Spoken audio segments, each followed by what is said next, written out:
মঙ্গল শোভাযাত্রার মাধ্যমে কল্যাণ নিহিত রয়েছে। বৈশাখের প্রথম দিন সূর্য উদিত হওয়ার মাধ্যমে কল্যাণ নিহিত রয়েছে। পয়লা বৈশাখের দিন কল্যাণ নিহিত হয়ে রয়েছে। তাহলে সে শিরিক করলেন। কি করলেন?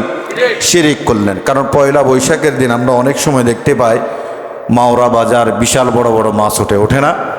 অনেকেই সেখান থেকে বিশাল বড় বড় মাছ কিনে নিয়ে যান, যে ওই দিন বড় মাছ খেতে পারলেই সারা বছরে এরকম বড় বড় মাছ খেতে পারবো। এই নিয়ত আছে না? এই নিয়তেই অনেকে অনেক বড় বড় মাছ কিনে নেই, যে বৈশাখের প্রথম দিন যদি এত বড় একটা মাছ কিনতে পারি, সবসময় বড় বড় মাছ কিনে খেতে পারবো। নাউজুবিল্লাহ পড়েন। কেউ যদি মনে করে মঙ্গল শোভাযাত্রায় আমাদের জন্য কল্যাণ রয়েছে, কেউ যদি মনে করে ওই দিন সূর্য উদিত হওয়ার মাধ্যমে আমাদের জন্য কল্যাণ নিহিত রয়েছে, কেউ যদি মনে করে পয়লা বৈশাখে আমাদের জন্য কল্যাণ নিহিত রয়েছে, তাহলে সে শিরিক করলো কার সাথে? শিরিক করলো কার সাথে? কল্যাণ অকল্যাণ করতে পারেন কে? এই জন্য আল্লাহ বলেন, ইন্নাহু মান ইউশরিক বিল্লাহি ফাকাদ হারামাল্লাহু আলাইহিল জান্নাতা ওয়া মাআওয়াহুন নার। কেউ যদি আল্লাহ রাব্বুল আলামিনের সাথে শিরিক করে, অংশীদার স্থাপন করে, আল্লাহ রাব্বুল আলামিন বলেন আমি আল্লাহ রাব্বুল আলামিন তার জন্য জান্নাতটাকে হারাম করে দেই এবং তার আবাসস্থল হয় জাহান্নাম। নাউজুবিল্লাহ বলেন। আল্লাহর সাথে শিরিক করে। শিরিক মানে হলো যেটা আল্লাহ করতে পারেন না অন্য কেউ করতে পারা, যেটা আল্লাহ দিতে পারেন না অন্য কেউ দিতে পারেন মনে করার নামই হলো শিরিক। আমার আল্লাহ কয়জন? আল্লাহ তো নিজেই নিজের পরিচয় দিয়ে দিয়েছেন। এমন কেউ না এখানে আমরা সূরা ইখলাস পারি না। সবাই ইখলাস পারি, কিন্তু ইখলাসের অর্থটা আমরা জানি না। ইখলাসের ভিতরে আল্লাহ তাআলা তার পরিচয়টা দিয়ে দিয়েছেন। কুল হুয়াল্লাহু আহাদ আল্লাহুস সামাদ লাম ইয়ালিদ ওয়া লাম ইউলাদ ওয়া লাম ইয়াকুল লাহু কুফুয়ান আহাদ। আল্লাহ বলছেন কুল হুয়াল্লাহু আহাদ, আমি আল্লাহ একজন, আল্লাহুস সামাদ, আমি আল্লাহ কারো মুখাপেক্ষী, লাম ইয়ালিদ ওয়া লাম ইউলাদ, আমি আল্লাহ কাউকে জন্ম দেই নাই, আমাকেও কেউ জন্ম ওয়া লাম ইয়াকুল লাহু কুফুয়ান আহাদ, আমি আল্লাহর সমকক্ষ আসমানের নিচে এবং আসমানের উপরে কেউ নাই। তো বুঝেন না কেন? আল্লাহ তো নিজেই বলছেন কুল হুয়াল্লাহু আহাদ, আল্লাহ একজন, আল্লাহুস সামাদ, আল্লাহর মুখাপেক্ষী কেউ নেই। লাম ইয়ালিদ ওয়া লাম ইউলাদ, তিনি তা কাউকে জন্ম দেয় নাই, তাকেও কেউ জন্ম দেয় নাই, তার সমতুল্য কেউ নাই। তারপর আমরা শিরিকের মধ্যে ডুবে রয়েছি। শিরিক যারা করবে শিরিকের গুনাহ আল্লাহ মাফ করবেন না। শিরিক যারা করবে তাদের জন্য জান্নাত হারাম। শিরিক যারা করবে তাদের আবাসস্থল হবে কোথায়? কোথায় হবে? নতুন বছরকে আলিঙ্গন করা। বৈশাখ মাসের প্রথম দিন সূর্য উদিত হওয়ার পরেই দেখবেন আমাদের এই বাংলাদেশের ছায়ানটের কিছু শিল্পী রয়েছে, তারা বসে থেকে যখন সূর্য উদিত হয়, সূর্য উদিত হওয়ার পরপরেই রবীন্দ্রসঙ্গীত দিয়ে তারা শুরু করে এসো হে বৈশাখ এসো এসো। এই শিল্পীগুলা এই গান দিয়ে তারা বৈশাখ শুরু করে নেয়। অনেকে মনে করেন যে মঙ্গল শোভাযাত্রার মাধ্যমে কল্যাণ রয়েছে, ওই দিন সূর্য উদিত হওয়ার মাধ্যমে কল্যাণ রয়েছে। কিন্তু না, সূর্য উদিত হওয়ার মধ্যে কোনো কল্যাণ নিহিত নেই। মঙ্গল শোভাযাত্রার মধ্যে কোনো কল্যাণ নিহিত নেই। দেখবেন ওই দিন ঢাকা বিশ্ববিদ্যালয়ের চারুকলা বিভাগ থেকে একদল মিছিল নিয়ে বের হয়, যেটাকে মঙ্গল শোভাযাত্রা বলা হয়। বিভিন্ন ভাগ, ভাল্লুক, হাতি, জীবজন্তুর আপনার এই যে মূর্তি নিয়ে, তারপরে চেহারার মধ্যে জীবজন্তুর মুখোশ লাগিয়ে, নারীরা লাল বেনারসি পাতলা শাড়ি পরে বা সাদা লাল মিলাইয়া হলুদ মিলাইয়া এমন শাড়ি পরে দেদারসে মঙ্গল শোভাযাত্রায় অংশগ্রহণ করে। করে কি করে না? করে। এটাকে তারা নাম দিয়েছে মঙ্গল শোভাযাত্রা। দেখেন আল্লাহ তাআলা মানুষকে খুব সুন্দর আকার আকৃতি দিয়ে সৃষ্টি করেছে। কি সুন্দর আল্লাহ তাআলা নাক দিয়েছেন আমাদেরকে গ্রাণ নেওয়ার জন্য। এই যদি হালকা একটু ঠান্ডা লেগে যায়, নাক বন্ধ হয়ে যায়, অনেক সময় অনেক কিছু গ্রাণ আমরা পাই না। আল্লাহ তাআলা আমাদেরকে নাক দিয়েছেন গ্রাণ নেওয়ার জন্য, কান দিয়েছেন শোনার জন্য। জিহ্বা দিয়েছেন স্বাদ অনুভব করার জন্য, আবার জবান দিয়েছেন খাওয়ার জন্য, হাত দিয়েছেন ধরার জন্য, পাও দিয়েছেন চলাফেরা করার জন্য। কিন্তু বহির্বিশ্বে দেখা যায় সার্জারি করে এগুলোকে আল্লাহ যেভাবে দিয়েছেন সেভাবে না রেখে বিভিন্ন আকৃতি করে ফেলে। দেখবেন জিহ্বাকে মাঝখান দিয়ে কেটে দুভাগ করে ফেলে, আছে না নাই? আছে। জিহ্বাকে মাঝখান দিয়ে কেটে দুই ভাগ করে ফেলে, কান কেটে সমান করে ফেলে, চোখের এই কালো দাগগুলো সাদা করে ফেলে, নাকটাকে কেটে সার্জারি করে একবার চিকন করে ফেলে। আল্লাহ যে সৌন্দর্য দিয়েছে এটাকে বিকৃতি করে ফেলে। তখন তাকে দেখতে মানুষ রূপে দেখা যায় না, হিংস্র জানোয়ারের মতো দেখা যায়, হিংস্র জানোয়ারের মতো দেখা যায়। তখন তাকে দেখেই সাধারণ মানুষ এমনিতেই ভয় পেয়ে যায়। আমরা সাধারণভাবে দেখি আল্লাহ তাআলা আমাদেরকে একটা জিহ্বা দিয়েছেন, বাহির করলে মাঝখান দিয়ে কোনো কাটা চিরা নাই, কি সুন্দর। কিন্তু এটাকে মাঝখান দিয়ে কেটে একেবারে দুই ভাগ করে ফেলে। নাউজুবিল্লাহ বলবেন না? অথচ আল্লাহ তাআলা কোরআনুল কারীমে বলছেন, লাকাদ খলাকনাল ইনসানা ফি আহসানি তাকওয়িম। আমি আল্লাহ মানুষকে সৃষ্টি করেছি খুব সুন্দর আকৃতি দিয়ে, খুব সুন্দর আকৃতি দিয়ে আমি আল্লাহ মানুষকে সৃষ্টি করেছি।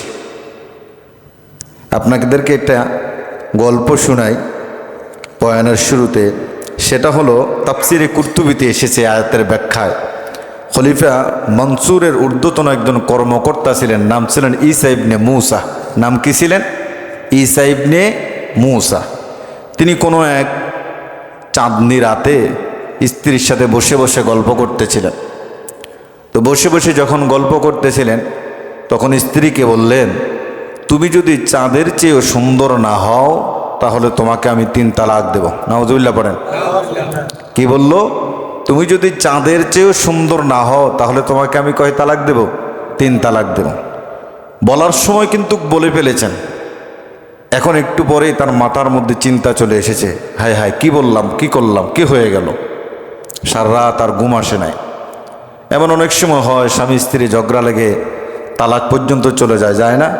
যায়। কিন্তু পরবর্তীতে সে চিন্তা করে, হায় হায় কি করলাম, কি হয়ে গেল, কি থেকে কি হয়ে গেল। এইভাবে ঈসা ইবনে মূসা 3 রাতের বেলা স্ত্রীর সাথে খুশ গল্প মত্ত ছিলেন। পূর্ণিমার চাঁদ দেখে চাঁদের আলোয় তার খুব ভালো লাগতেছে। এমন সময় বললেন, চাঁদের চেয়েও যদি তুমি সুন্দর না হও তাহলে তুমি কয় তালাক? 3 তালাক। সারা রাত চিন্তায় কেটে গেল। পরের দিন গেলেন খলিফা মনসুরের কাছে, গিয়ে বললেন, বাদশাহ আমি তো রাতে এভাবে আমার স্ত্রীকে বলে ফেলেছি। তখন তিনি তার রাজ্যের সমস্ত বড় বড় আলেমদেরকে ডাকলেন, সমস্ত বড় বড় আলেমদেরকে ডাকলেন ফতুয়া জানার জন্য যে সে যে স্ত্রীকে 3 তালাক বলে ফেলেছে এখন তালাকটা হয়ে যাবে কিনা। বড় বড় আলেমদেরকে ডাকছেন। সেখানে ছিলেন ফিকহিবিদ ইমামে আজম আবু হানিফা রহমতুল্লাহি আলাইহি, সুবহানাল্লাহ বলেন। তো সেখানকার বড় বড় আলেমদের কাছে বললেন যে আমার ঊর্ধ্বতন একজন কর্মকর্তা, সে তার স্ত্রীর প্রশংসা করতে গিয়ে, তার সাথে কথা বলতে গিয়ে, রোমান্টিক মুহূর্ত পার করতে গিয়ে বলেই ফেলেছে, তুমি যদি চাঁদের চেয়ে সুন্দর না হও তাহলে তুমি 3 তালাক। এখন আপনারা এটা ফতুয়া দেন। সমস্ত বড় বড় আলেমরা ফতুয়া দিলেন যে সে যেহেতু জবান দিয়ে বের করে ফেলেছে সে তালাক চাঁদের চেয়ে সুন্দর না হলে অটোমেটিকলি সে তালাক হয়ে গেছে। নাউজুবিল্লাহ পড়েন। সেখানে উপস্থিত ছিলেন ইমামে আজম আবু হানিফা রহমতুল্লাহি আলাইহি। বিজ্ঞ উলামায়ে কেরামরা যখন বলেছেন যে সে যেহেতু বলেছে তালাক হয়ে গেছে, ইমামে আজম আবু হানিফা রহমতুল্লাহি আলাইহি বললেন, কেমনে আপনারা বললেন তালাক হয়ে গেছে? আল্লাহ সুবহানাহু ওয়া তাআলা তো মানুষকে চাঁদের চেয়েও সুন্দর করে বানাইছে। সুবহানাল্লাহ বলেন। মানুষদেরকে আল্লাহ তাআলা চাঁদের চেয়েও সুন্দর আকৃতি দিয়ে আল্লাহ রাব্বুল আলামিন মানুষদেরকে সৃষ্টি করেছেন। বলে দলিল কি? দলিল হলো কোরআন।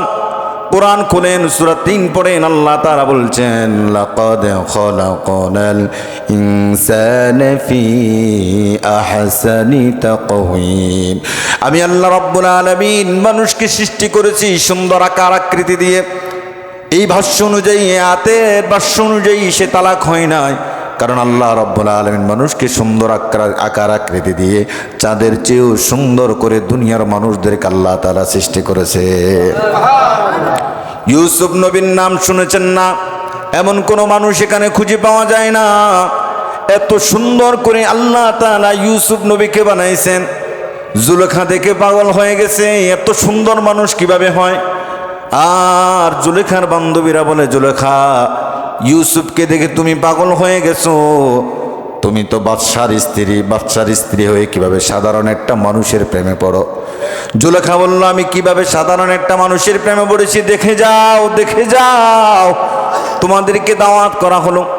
সবাই যখন জুলেখার বাড়িতে আসলেন, সকলের হাতে একটা আপেল দেওয়া হলো, একটা ধারালো ছুরি দেওয়া হলো। আমি যখন ইউসুফকে সামনে নিয়ে আসব, তখনই তোমরা আপেলটা কাটবা, তার আগে কাটতে পারবা? ইউসুফকে যখন সামনে নিয়ে আসা হলো, ইউসুফকে যখন সামনে নিয়ে আসা হলো, সবাই এক পলকে ইউসুফের দিকে তাকায় আছেন। সুবহানাল্লাহ, চোখ সরায় না। এত সুন্দর আল্লাহ রব্বুল আলামিন মানুষকে বানাতে পারেন। এত সুন্দর করে আল্লাহ রব্বুল আলামিন মানুষকে বানাইলেন। আর আমার দেশের সোনার মানুষ মঙ্গল শোভাযাত্রা পালন করে, চেহারার মধ্যে বিভিন্ন স্টিকার লাগায়, চেহারার মধ্যে আলগা মুখোশ লাগায়, চেহারার মধ্যে মুখোশ লাগায়। মনে হয় তার চেহারা দেখতে ভালো না, এই জন্য আলগা স্টিকার লাগায়, মুখোশ লাগায়। আল্লাহ বলেন, আমি মানুষকে সৃষ্টি করেছি খুব সুন্দর করে, খুব সুন্দর করে মানুষকে আমি সৃষ্টি করেছি। ইউসুফ আলাইহিস সালাম, ইউসুফ নবীকে যখন সামনে আনা হলো, এবার জুলেখা বললেন, সই বান্ধবীরা, তোমরা তোমাদের আপেল কাটতে থাকো। জুলেখা যখন এই কথা বললেন, সবাই তো তাকায় আছেন ইউসুফ নবীর দিকে। ইউসুফের সৌন্দর্য দেখে কি আপেল কাটবে, মিশরের নারীরা তাদের হাত কেটে ফেলেছে। আল্লাহু আকবার বলেন। এত সুন্দর করে আল্লাহ তাআলা মানুষকে বানাইছেন। আমার নবীকে আল্লাহ তার চেয়ে আরো সুন্দর করে বানাইছেন।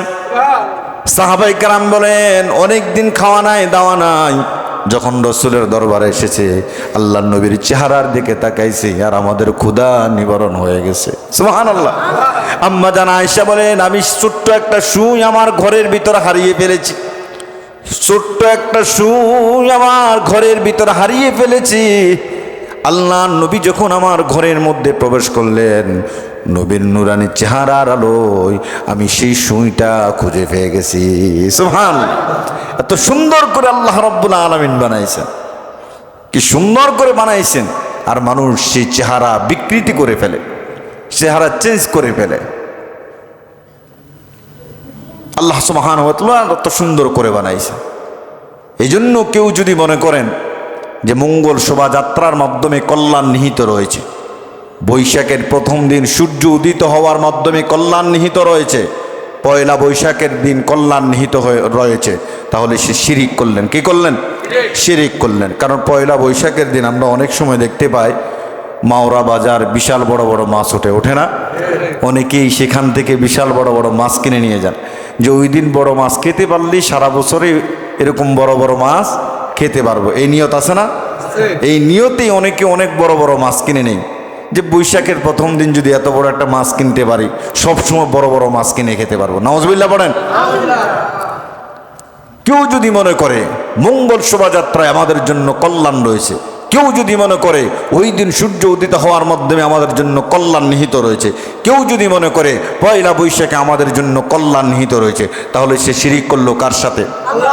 শিরিক করলো কার সাথে? কল্যাণ অকল্যাণ করতে পারেন কে?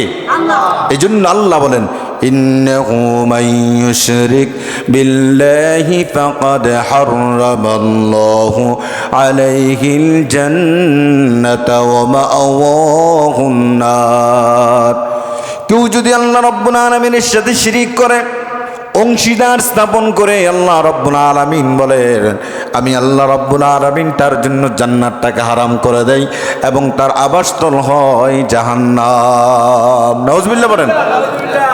আল্লাহর সাথে শিরিক করে, শিরিক মানে হলো যেটা আল্লাহ করতে পারেন না অন্য কেউ করতে পারা, যেটা আল্লাহ দিতে পারেন না অন্য কেউ দিতে পারেন মনে করার নামই হলো শিরিক। আমার আল্লাহ কয়জন?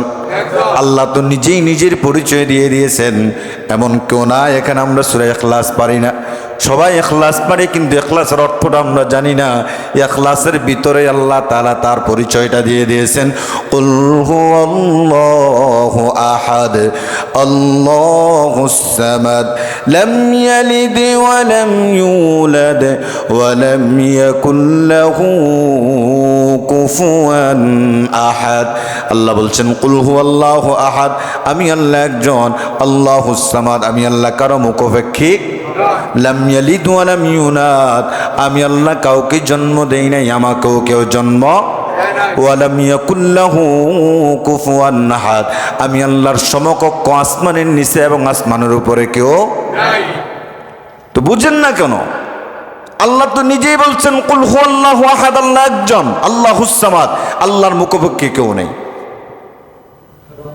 লাম ইয়ালিদ ওয়া লাম ইউলাদ, তিনি তা কাউকে জন্ম দেয় নাই, তাকেও কেউ জন্ম দেয় নাই, তার সমতুল্য কেউ নাই। তারপর আমরা শিরিকের মধ্যে ডুবে রয়েছি। শিরিক যারা করবে শিরিকের গুনাহ আল্লাহ মাফ করবেন না। শিরিক যারা করবে তাদের জন্য জান্নাত হারাম। শিরিক যারা করবে তাদের আবাসস্থল হবে কোথায়? কোথায় হবে? অথচ আমরা শিরিকের মধ্যে ডুবে আছি। মঙ্গল শোভাযাত্রা, এই যাত্রায় নারী পুরুষ দেদারসে এই মিলেমিশে মঙ্গল শোভাযাত্রা মিছিল করতেছে। বৈশাখের প্রথম দিন, তারপরের দিন আমরা শুনতে পাই এদেশের বিভিন্ন অগণিত অসংখ্য নারীরা দর্শন হয়ে আছে। পত্রিকার মধ্যে দেখতে পাই নারী দর্শন হয়ে আছেন। অথচ আল্লাহ রসুল সাল্লাল্লাহু আলাইহি সাল্লাম বলেন মান তাশাব্বাহা বিকওমিন ফাহুয়া মিনহুম, যে ব্যক্তি কোনো জাতির সাদৃশ্য অবলম্বন করবে সে তাদের দলভুক্ত হবে। মঙ্গল শোভাযাত্রা এটা ইসলামের কালচার নয়, এটা মুসলমানদের কালচার নয়, এটা হিন্দুয়ানি কালচার। কথা বলেন ঠিক কিনা? এটা হিন্দুয়ানি কালচার। সুতরাং এটা মহাব্বত করা, এটার সাথে সামিল হওয়া মানে আপনি হিন্দুয়ানি সংস্কৃতিকে মহাব্বত করলেন। এই জন্য রসুল বলেছেন যে যে যার সাথে মহাব্বত থাকবে তার সাথে তার কি হবে? তার সাথে তার কি হবে? হাসর হবে। সুতরাং বৈশাখের দিন আপনি যদি মঙ্গল শোভাযাত্রায় অংশগ্রহণ করলেন, তার মানে আপনি হিন্দুয়ানি সংস্কৃতিকে কি করলেন? মহাব্বত করলেন, ভালোবাসলেন। তাদের সাথেই আপনার হাসর নাসর হবে, তাদের সাথেই আপনি হাসরে উঠতে হবে, তাদের সাথেই আপনাকে হাসরের ময়দানে দাঁড়াতে হবে। যারা এই সমস্ত সংস্কৃতিকে বিশ্বাস করবে তাদের অবস্থা হবে খুবই ভয়াবহ, তাদের পরিণতি হবে খুবই ভয়াবহ। কারণ আল্লাহর এক বান্দা মুসলমান যুবক, সে চিন্তা করলেন যে মুসলমানের সবগুলো বিধানই ভালো লাগে, তবে একটা বিধান তার কাছে ভালো লাগে না। সেটা হলো যে স্ত্রী সহবাস করার পরে যদি গোসল করা না লাগতো তাহলে এই বিধানটা খুবই ভালো ছিল। নাউজুবিল্লাহ বললেন না? কারণ হিন্দু, বৌদ্ধ, খ্রিস্টান, ইয়াহুদি, নাসারা তারা স্ত্রী সহবাসের পর গোসল করা লাগে না। যে মুসলমান যারা আমরা, স্ত্রী সহবাসের পর গোসল করা কি? গোসল করা কি? সে চিন্তা করলেন যে এই বিধানটা যদি মুসলমানদের মধ্যে না থাকতো তাহলে খুব ভালো হতো। নাউজুবিল্লাহ বলেন। অপরদিকে আরেক খ্রিস্টান মহিলা, সে চিন্তা করলেন যে ইসলামের সব কিছু ঠিক আছে, সব কিছুই ভালো লাগে, জিনিসটা আরও বেশি ভালো লাগে যে পর্দা যারা করে তাদেরকে দেখলে আমার খুব ভালো লাগে। কারণ পর্দার কারণে সেই টিজিংয়ের শিকার হয় না, পর্দার কারণে সে দর্শনের শিকার হয় না, এই জিনিসটা খুবই ভালো লাগে। একজন খ্রিস্টান মহিলার কাছে ইসলামের পর্দার বিধানটা তার কাছে খুব ভালো লাগে, আরেকজন মুসলমান সন্তানের কাছে স্ত্রী সহবাসের পর গোসল করাটা তার কাছে খুবই খারাপ লাগে। দুজন যখন মারা গেল, কিছুদিন পরে মারা যাওয়ার পরে তাদেরকে বিভিন্ন জায়গায় মুসলমানের কবরস্থানে দাফন করা হলো, খ্রিস্টানকে তার চিতায় তাকে দাফন করা হলো। তো কোনো এক কারণে ওই মুসলমান ছেলেটার কবর খুলে দেখলো ওই মুসলমান কবরের মধ্যে মুসলমান সন্তানটা নাই, এখানে খ্রিস্টানের লাশটা এসে পড়ে আছে। আল্লাহু আকবার বলেন। তো ওই খ্রিস্টান মহিলাটার চিতায় গিয়ে খোঁড়া হলো, সেখানে দেখলেন মুসলমান ছেলেটার লাশ পড়ে আছে। কারণ সে অন্তরের মধ্যে ধরে নিয়েছে যে এই বিধানটা যদি আমাদের মধ্যে চালু থাকতো, স্ত্রী সহবাসের পর গোসল করা না লাগতো। আর ওই মহিলা খ্রিস্টানরা সে চিন্তা করলো যে এই বিধানটা যদি আমাদের থাকতো, মুসলমানের যে পর্দার বিধানটা, এই জন্য মনে মনে যে চিন্তা করেছে, চিন্তার কারণে ওই খ্রিস্টান মহিলাটাকে মুসলমানের কবরে নিয়ে আসা হয়েছে, আর মুসলমান ছেলেটাকে খ্রিস্টানের চিতায় নিয়ে যাওয়া হয়েছে। এই যদি হয় মনে মনে চিন্তা করার অবস্থা, এবারে বাস্তবে পালন করলে পরিণতি কি হবে? এই জন্য মঙ্গল শোভাযাত্রা আমাদের কোনো কল্যাণ করতে পারে, পহেলা বৈশাখ আমাদের জন্য কোনো কল্যাণ বয়ে আনতে, ওই দিন সূর্য উদিত হওয়ার মধ্যে আমাদের জন্য কোনো কল্যাণ বয়ে আনতে পারে না। কল্যাণ অকল্যাণ করার মালিককে এই জন্য আল্লাহ তাআলা কোরআন কারীম বলেন, ওয়া ইয়ামসাসকাল্লাহু বিদুররিন ফালা কাশিফা লাহু ইল্লা হুয়া ওয়া ইয়ামসাসকা বিখাইরিন ফাহুয়া আলা কুল্লি শাইইন কাদির। আল্লাহ রাব্বুল আলামিন বলেন, তিনি যদি তোমাদের কোনো ক্ষতি করেন তবে তিনি ব্যতীত অপসরণকারী আর কেউ নাই। আল্লাহ তাআলা যদি কোনো মানুষের ক্ষতি করেন তিনি ব্যতীত কেউ অপসারণ করতে পারবেন। তিনি যদি কারো মঙ্গল কামনা করেন মনে রাখবেন আল্লাহ রব্বুল আলামিন সবচেয়ে ক্ষমতাবান। ঠিক কিনা? ক্ষমতা মালিককে, ক্ষতি করলে তিনিই করতে পারেন, মঙ্গল করলে তিনিই করতে পারলেন। এই জন্য আল্লাহ রাসূল সাল্লাল্লাহু আলাইহি সাল্লামকে ইঙ্গিত করে আল্লাহ রাব্বুল আলামিন বলেন, কুল্লা আমলিকু লিনাফসি নাফআন ওয়ালা দাররান ইল্লা মা শা আল্লাহ। রাসূল আপনি জানায় দেন যে আমি রাসূল আমার নিজের কল্যাণ ও কল্যাণ কিছুই করতে পারি না, তবে যতটুকুন আল্লাহ আমার প্রতি চান। আমি নিজের জন্য কল্যাণ ও কল্যাণ করতে পারি না, তোমাদের জন্য কোনো কল্যাণ কোনো ক্ষতি আমি করতে পারি না, এবং তোমাদেরকেও আমি সঠিক পথে আনতে পারি না যদি আল্লাহ না চান। যদি কে না চান? আল্লাহ না চান। হজরে আসওয়াদ, এই কালো পাথর, হাজী সাহেব যারা যান তারা চুমু দেওয়ার খুব চেষ্টা করেন। খুব দামি একটি পাথর, জান্নাতি পাথর। এই পাথরটা ছিল একেবারে দবদবে সাদা। এই পাথরটা কালো হলো কেমনে? এই পাথরটা কালো হলো এই যে হাজী সাহেবরা চুমু দেন, হাজী সাহেবরা যে চুমু দেন তাদের গুণাগুলো টেনে নিতে নিতে পাথরটা কালো হয়ে গেছে। সুবহানাল্লাহ বলেন।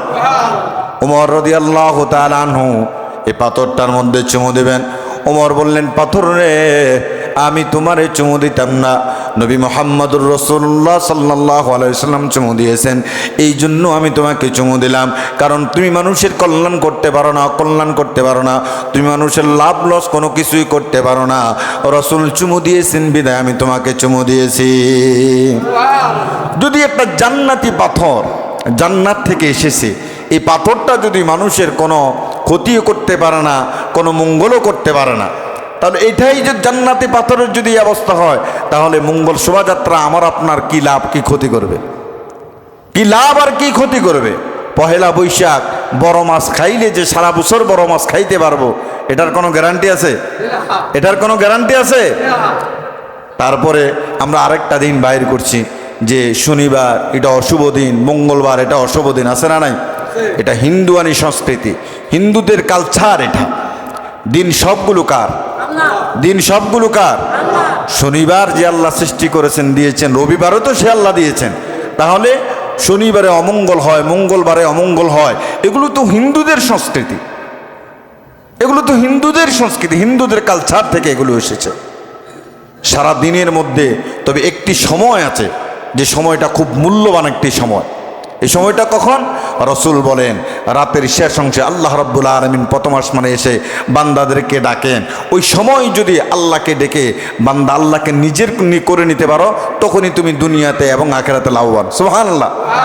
আবার সারা বছরের মধ্যে 365 দিনের মধ্যে একটি রাত সবচাইতে দামি, সেটি হলো লাইলাতুল কদর খায়রুম মিন আলফি শাহর। যে রাতটিকে আল্লাহ রাসূল সাল্লাল্লাহু আলাইহি সাল্লাম এবং আল্লাহ রাব্বুল আলামিন হাজার মাসের চেয়ে উত্তম বলেছেন। আর আমরা সেই মঙ্গলবার শনিবার অশুভনীয় ধরে নিয়েছি। আল্লাহ মাফ করুক, সকলে পড়ি আমিন। সম্মানিত মুসল্লিয়ানে কেরাম, আল্লাহ রাসূল সাল্লাল্লাহু আলাইহি সাল্লাম ইবনে আব্বাস রাদিয়াল্লাহু তাআলা আনহুকে বললেন যে শোনো, পৃথিবীর সব মানুষ যদি তোমার ক্ষতি করতে চায় ততটুকুন করতে পারবে যতটুকুন আল্লাহ চায়। পৃথিবীর সমস্ত মানুষ যদি তোমার মঙ্গল কামনা করতে চায় ততটুকুন পারবে যতটুকুন আল্লাহ চায়। সব মানুষ মিলে যদি তোমার ক্ষতি করতে চেষ্টা করে, আল্লাহ যদি তোমার ক্ষতি করতে না চায়, কেউ তোমার ক্ষতি করতে পারবে?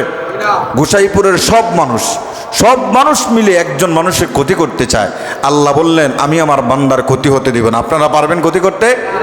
আল্লাহ যদি বলে আমি আমার বান্দার মঙ্গল কামনা করব, আপনারা সবাই তার ক্ষতি করতে চান, পারবেন? পারবেন না। সুতরাং কল্যাণ অকল্যাণ এগুলো করার মালিক কে? এগুলো করার মালিক কে? আমাদেরকে আল্লাহ সুবহানাহু ওয়া তাআলা দুনিয়াতে পাঠিয়েছেন। বিপদে পড়বো, মুসিবতে পড়বো, রোগ বিমার শেফার জন্য চাইবো কার কাছে? কার কাছে চাইবো? আল্লাহর কাছে চাইবো। সুতরাং দুনিয়ার কোনো মানুষ কাউকে কিছু দিতে পারবে না। মঙ্গল শোভাযাত্রা আমাদেরকে কিছু দিতে পারবে না। পহেলা বৈশাখের দিন এটাতে নতুন করে কিছু পাইলে সারা বছর এভাবে পাইব। পয়লা বৈশাখও আমাদেরকে কিছু দিতে পারবে না। ওই দিন নতুন করে সূর্য উদিত হয়। এই সূর্য আমাদের জন্য কল্যাণ নিয়ে আসে। সূর্য আমাদের জন্য কল্যাণ নিয়ে আসে না। কল্যাণ নেওয়ার এবং দেওয়ার মালিক হলেন আল্লাহ। আল্লাহ তাআলা আমাদেরকে বুঝার তৌফিক দান করে, সকলে বলে আমিন। আল্লাহ তাআলা বাস্তবে কথাগুলোর উপরে আমল করার তৌফিক দান করে, সকলে বলে আমিন। ওমা আলাইনা ইল্লাল বালাগ। আসসালামু আলাইকুম।